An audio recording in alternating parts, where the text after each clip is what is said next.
8th question. Okay, ಇದೇನು ಕೊಟ್ಟಿದ್ದಾನೆ ಇಲ್ಲಿ simplify and solve the following linear equation. ಈಗ ಒಂದು ಈಕ್ವೇಶನ್ ಕೊಟ್ಟಿದ್ದಾನೆ, ಇದನ್ನ ಸಿಂಪ್ಲಿಫೈ ಮಾಡಿ ಆಮೇಲೆ ಸಾಲ್ವ್ ಮಾಡ್ಬೇಕು. ಅಂದ್ರೆ ಏನು ಕಂಡುಹಿಡಬೇಕು, ಇಲ್ಲಿ y ವ್ಯಾಲ್ಯೂ ಫೈಂಡ್ ಔಟ್ ಮಾಡ್ಬೇಕು.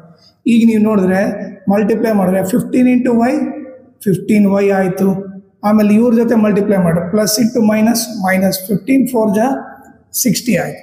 ನೆಕ್ಸ್ಟ್ ಇಲ್ಲಿ ಮಲ್ಟಿಪ್ಲೈ ಮಾಡಿರಿ minus into plus minus 2 into y 2y.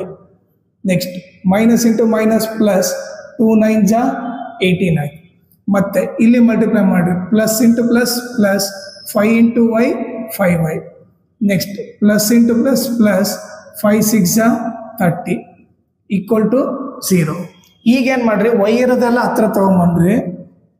Okay, ಏನದು 15y minus 2y plus 5y ಇದೆಲ್ಲ ಒಂದು ಸೈಡ್ ಬರ್ದು. ಏನು ಉಳಿದಿದ್ದೇನು minus 60 plus 18 okay plus 30 is equal to 0.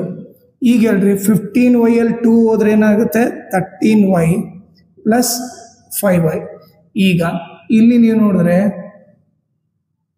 Minus ಇಲ್ಲಿ ಒಂದು ಮೈನಸ್ ಪ್ಲಸ್ ಇದೆ, ಗ್ರೇಟರ್ ನಂಬರ್ಸ್ ಏನಾಗ್ತೀನಿ 60ಯಲ್ಲಿ 18 ಹೋದ್ರೆ ಎಷ್ಟಾಗುತ್ತೆ ನಿಮಗೆ 60ಯಲ್ಲಿ 18 ಹೋಗ್ತಾ ಹೋದ್ರೆ ಓಕೆ ಎಷ್ಟಾಗುತ್ತೆ 42 ಆಗುತ್ತೆ ಪ್ಲಸ್ 30 ಈ 30 ಬರ್ದೆ ಈಕ್ವಲ್ ಟು 0. ಈಗ ನೀವು ನೋಡ್ರೆ 13y ಪ್ಲಸ್ 5y ಏನಾಗುತ್ತೆ 18y. ಇಲ್ಲಿ ಒಂದು ಮೈನಸ್ ಪ್ಲಸ್ ಇದೆ, ಗ್ರೇಟರ್ ನಂಬರ್ಸ್ ಏನಾಗ್ತೀನಿ 42 ಅಲ್ಲಿ 30 ಹೋದ್ರೆ ಏನಾಗುತ್ತೆ 12 ಆಗುತ್ತೆ is equal to 0.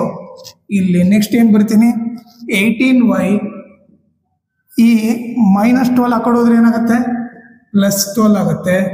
y is equal to 12 into ಇರೋದು ಈ ಕಡೆ ಬಂದರೆ ಡಿವೈಡ್ ಆಗುತ್ತೆ. ಓಕೆ, ಈಗ ನೀವು ಕ್ಯಾನ್ಸಲ್ ಮಾಡಿದ್ರೆ 6 2 ಜಾ 6 3 ಜಾ.